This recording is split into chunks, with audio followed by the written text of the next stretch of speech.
Hello everyone, welcome back to Christmas Hobby Vlog. Another blog update, I suppose. Yes, another blog post, really. Anyway, basically, I've got something I want to record for the future. Right, got two parcels today, both from Rails of Sheffield, both ordered independently on different days, but obviously with the post now New Year catch up. They've arrived the same day. Now, I'm going to try and keep this bit down to a minimum. Just quickly open the boxes, see what we've got, and then we'll get straight over to the layout as quick as possible to get things on there and see how they go. Right, so I have actually got scissors to hand. So yes, I am really glad that this has turned up today. I don't know which order. I don't know which order I'm opening them up in. But I must say I've been very impressed with Rails' service to me with the issue of the pannier. So when I thought, well, I need to get a replacement birthday present from my brother to me, it was my first thought of the company to go to. I know they were so good giving a refund on the other one.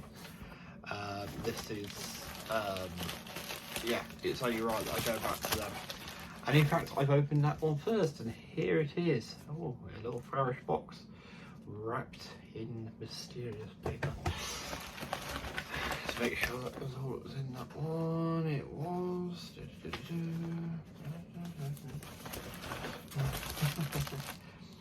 Right, so let's do that box up. Pop that out of the way. What I think I'll do quickly is I'll open the other one as well, because that way we're not. Oh, let's open another box now. After I look at that, so let's just quickly open this other box here. We'll just look at what we've got straight away.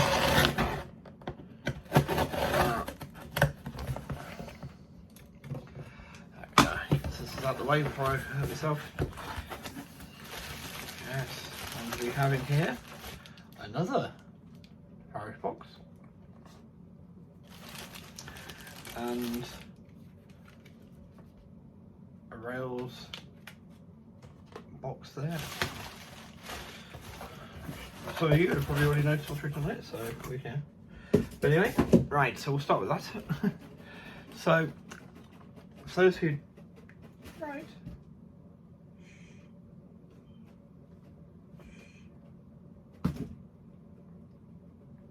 Got it. Right, so for those of you who don't know, this layout's going to be DCC, although everything on it is going to be DCC fitted. Oh look, you can see what I'm looking at on internet. They're not looking at more logos, right? Well, that's the peak from the Southern Valley. Anyway, so as you don't know, I'm going to be DCCing all my stock. I'm taking the opportunity to do so, despite being largely analog with all this. Taking the opportunity to do so because basically there's too much there to DCC in one go. It's going to have to be a case of, because not a lot of it have to be sent off to be done. It would be great to have that as a final goal, but I'd have to pick 10 or so that just to get them done first, and then I could actually look at then slowly staggering out the rest. Whereas I thought, well, we've got the pannier, a Class 24, this new loco. There is another one on the way from Kerno. It's worth actually doing it as I go along, because I've got the opportunity to do it while it's small. So this is just an X18 decoder for either the one that's arrived today. I have got another X18 ready to go as well, so we've got both X18s here. So the port Class 24 needs a 6-pin. It's going to have to wait a bit longer, and the pannier needs.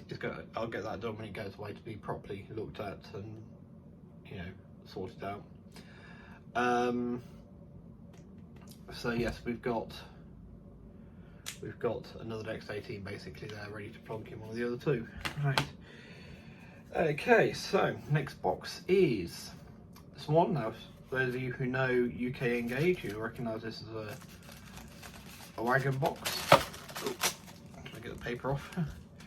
And that is for William Harrison.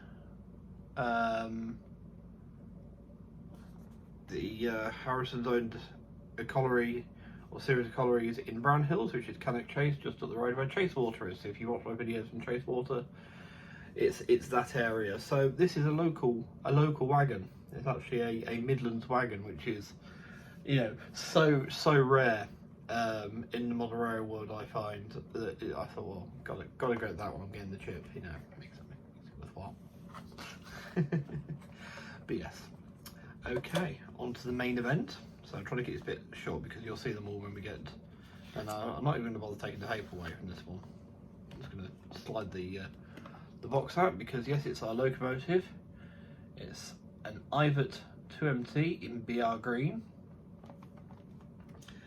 46521, which is preserved at the Great Central Railway, and actually I attended the year before last, 2022, I attended its final day of running before overhaul. Specifically, it felt appropriate to get this one. It's nice to get one that's in green for a start. That's my main thought, because don't need to get a black one if you can avoid it. But also with the layout now being Great Central based, for reasons which I'll come on to whilst we're watching it run and stuff like that, it helps even further. It's actually turned out to be quite an appropriate choice as well, being an actual Great Central Railway engine these days. Right, so that's 7 minutes. That's not too bad, is it? We're just up to 7 minutes. So yes, let's go to the track and see. Well, hopefully, first of all, if it works, and we'll add the truck to the contest. Right, see you in a minute. So here we are on the track in all its glory. Looking very, very nice. You notice that I've put the William Harrison Brown Hills collieries wagon in the rake, tactically placed so that it's nearly behind the engine. There you are, they come together now, eh? Wink wink. Alright, so the big test. Outer, does it go forwards? Beautifully, look at that. And does it go backwards?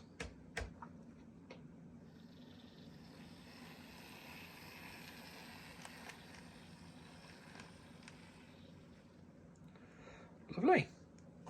Right, well, let's start this off. It's 20 past, so it's going to be 10:02 for the first half hour. I'll start it off backwards so it can run wrong road initially.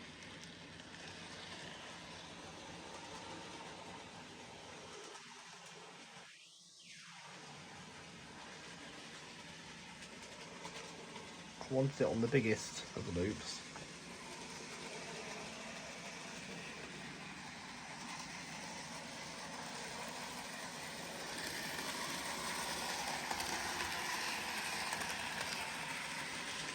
And then we'll get the Class 24 underway.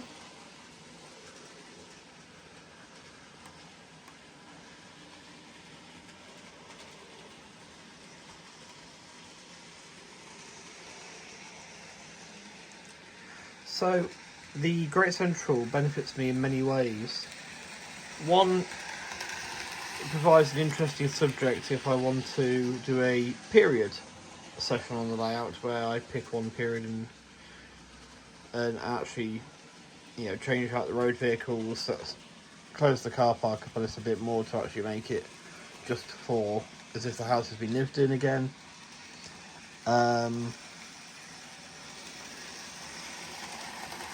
Because Great Central in this southern division sees Great Western influence as well, so things like this Ivatt would be great if it was a BR period, or I haven't quite decided where I'm going yet with that period one, so I'm only worrying about the preferred one so far.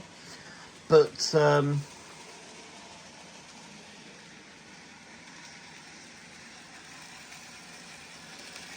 obviously because this line never existed, it allows me a lot of flexibility, but mostly in the fact that the Great Central was built to continental loading gauge.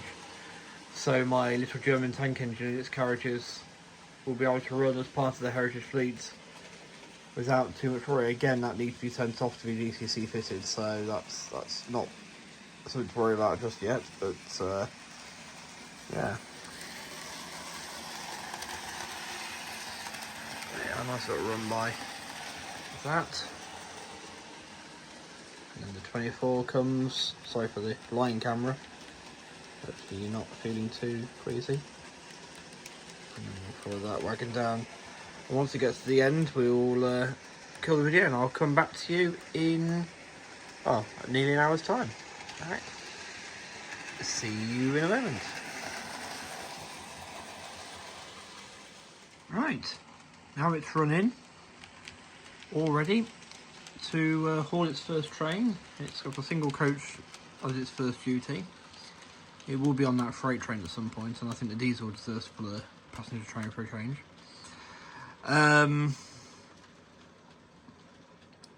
But yes, I'm very, very pleased with this. It's a very, very smooth, silent runner. Now it's running. I do have to fit it with DCC next. Won't be videoing that. I'll just get on with it, and you'll see it running in another video in the DCC. One of the great things is about the DCC system that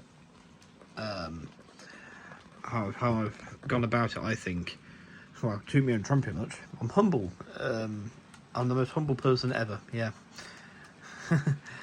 I've colour-coded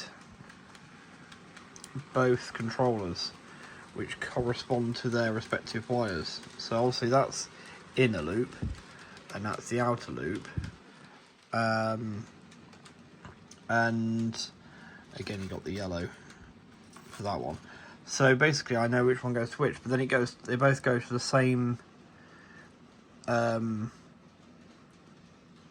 DCC controller basically, so it literally is one controller to operate both tracks once they're both in, but I can hook them up individually. So if I want to run a Japanese train, I can run a Japanese train on analog whilst having a DCC train running on the other track, but quite safely, as long as my colour coding is being followed. It does mean these are quite integral to the layout now, as a point of reference, but you know, it's a means to an end.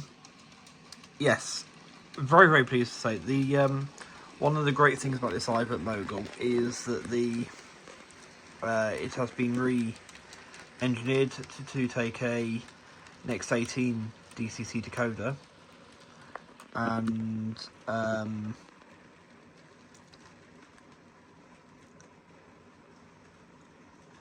also has a speaker fitted to it already. I haven't got a sound chip for it as yet, but it's nice to know that if I want to add sound, it should be a fairly simple process to do so. Right. The only thing I wanted to point out was, when I said Great Central Railway, I mean, I need to give you a proper history of the line, really. So I get the coach behind this Ivert, get that trundling around, and while the trains go around, I'll give you a quick synopsis on what the actual, synopsis of the line is. I know we had the name last time, and I think I alluded to explaining more, and I don't think actually we've got round to it, so we'll make sure we're doing this one. So yes, let's get on with that. So basically, welcome to the Manor Line. This is a preserved section of a former Great Central Railway connection to Nuneaton.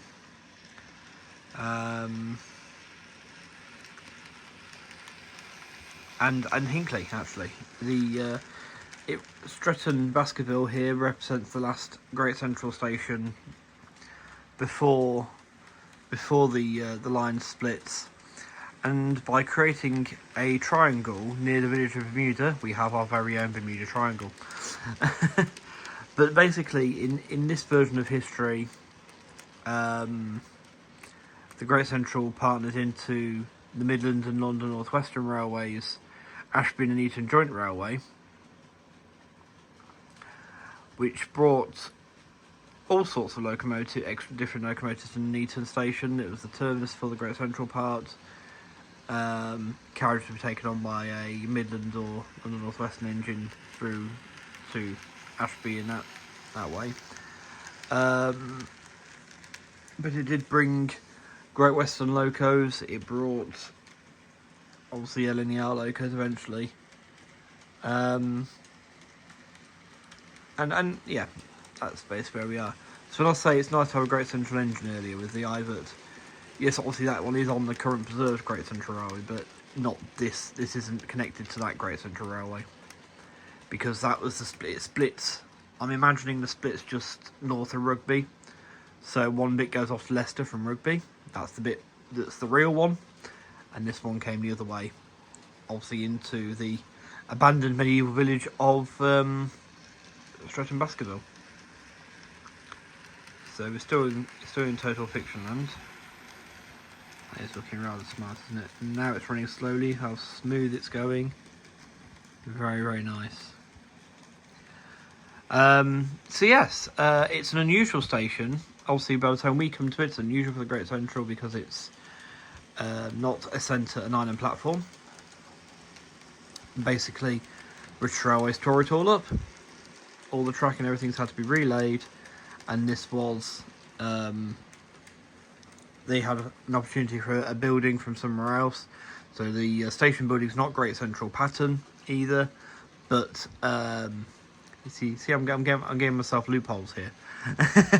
But that basically means that they needed to build a different style of station platform for it. So it's got a more, shall we say, traditional platform setup than otherwise.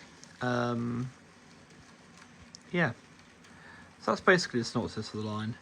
It's still sort of very generically, no area in particular, but in the Midlands. But it is sort of that sort of rough area.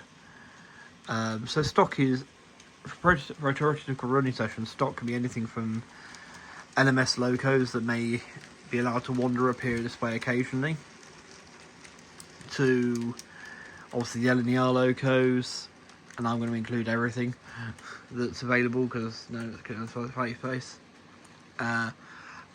And obviously the Great Western influence as well, which if I did it in BR era, these two would be perfect, particularly as this is a Western region decorated Ivert in the green there with the route availability colour dot underneath it.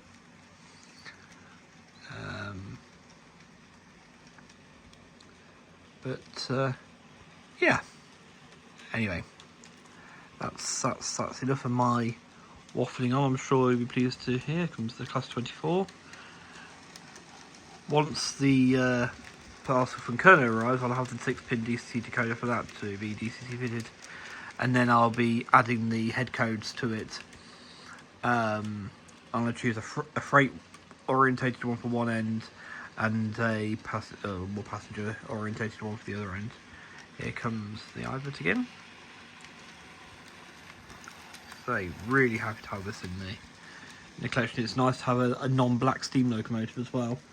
Obviously the panniers are not black either, but yes, I mean my Japanese collection being mostly all their steam engines are all black.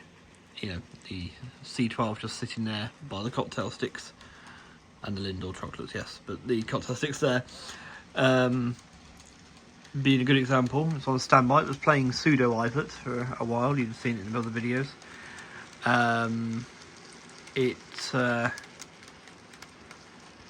It can stand down now. And so I'm not going to rush to DCC fit this because there's no real rush at the moment.